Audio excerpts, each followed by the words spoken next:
Prime Minister, you've come here today to the BBC instead of doing the interview at the site where you just were. Why is that? Well, what I want to talk about today is what the government is making available to the victims of this absolutely horrendous tragedy. I think we were all, when we saw the horrific scenes of what had happened at Grenfell Tower, we all were deeply affected by that. It's absolutely horrifying. And I've been hearing stories today from people about their experiences. I've also been hearing from the local community about the issues and concerns that they have. Now, the government is making £5 million available for those emergency funds for people who need just to get money to be able to buy the normal things of everyday life. This morning I was in one of the hospitals meeting some of the victims there, and one of the women said to me, basically she ran out of this Grenfell Tower basically with a t-shirt and a pair of knickers. She has nothing. That's why the government is putting that funding in.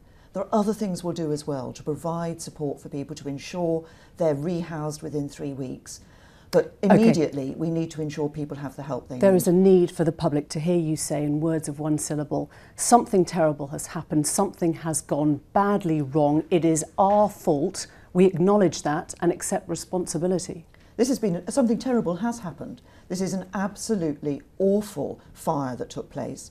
People have lost their lives, people have had their homes destroyed, they have fled for their lives with absolutely nothing.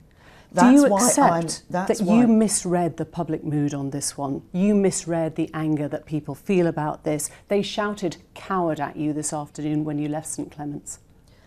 What I have done since this incident took place is, first of all, yesterday, ensure that the public services had the support that they needed in order to be able to do the job they were doing in the immediate aftermath of this. But that's 3 days on, Prime Minister. This is Friday evening. They needed those things in place on Wednesday. There were people we spoke to who were housed for one night, didn't know where they'd spend the next night, had no money to spend on food, and were not told anything by anyone. No one was in charge.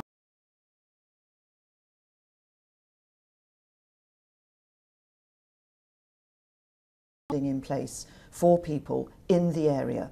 This has been an absolutely terrifying experience. When did they get that funding? When are they told where they're going to be housed? It has been a terrifying experience for people.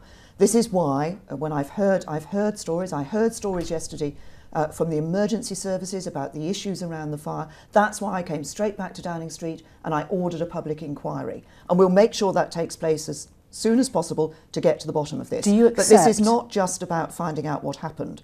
This is not just about finding out who was responsible for what happened. It's about ensuring that support is there, here and now. But why wasn't it there in place? Any other tragedy, flooding, you would have had the army there, you would have had organisers. I was there on the ground, I saw the chaos for myself. There was no one in charge and there was nobody willing to accept responsibility.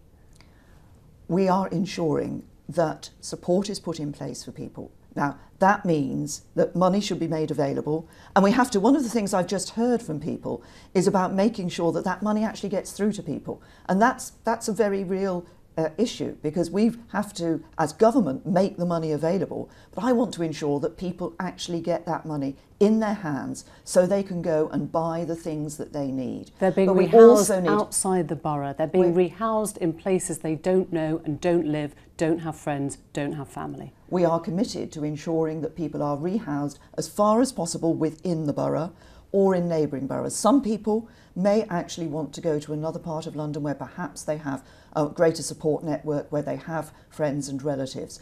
We are ensuring that within 3 weeks people will be rehoused so they have a home to go to. I ask you again, do you accept though that you misread the public mood, the level of anger?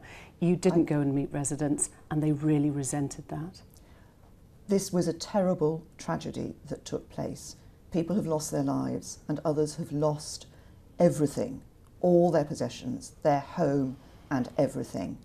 What we are doing is putting in place the support that will help them. But it is a terrible tragedy. I have heard horrifying stories from the fire brigade, from police and from the victims themselves who were in that tower, but also from other local residents, some of whom of course have not been able to go back to their homes either. And what What I'm now absolutely focused on is ensuring that we get that support on the ground. As I say, government is making money available. We're ensuring that we're going to get to the bottom of what's happened. We will ensure that people are rehoused, but we need to make sure that that actually happens. This was preventable, wasn't it? In 2013, a coroner had safety recommendations which included putting sprinklers in all these buildings, and it was never done. There were two types of material that could have been used in the cladding. One was flammable and one was fireproof, and the fireproof one cost £2 more. Was that not £2 worth spending? Well, we have yet to find out what the cause of the fire was. The fire brigade, the fire service are doing that. You could have stopped it spreading by spending £2 more on the cladding. The fire service are looking at what the cause of the fire was. And it's important that we get to the bottom of this, that we find out exactly what happened. But you were recommended this in 2013. You were in government there, and a coroner said you can stop this with a sprinkler system in every block. And the government has taken action on the recommendations of the coroner's report. But what we need to do in relation to this incident, to this horrifying fire, is to make sure that we get to the bottom of why this fire took place, what happened, why did it spread so unexpectedly and so ferociously and so quickly. But we know that Gavin Barwell sat on a report from last October that he should have looked at. He knew about these recommendations then. No, the government acted on recommendations from the coroner's report, but what we need to do is ensure that in relation to this fire, we do find out what caused the fire. Now, that will be done. The fire service will make a report. The fire service will look at what it was that immediately happened.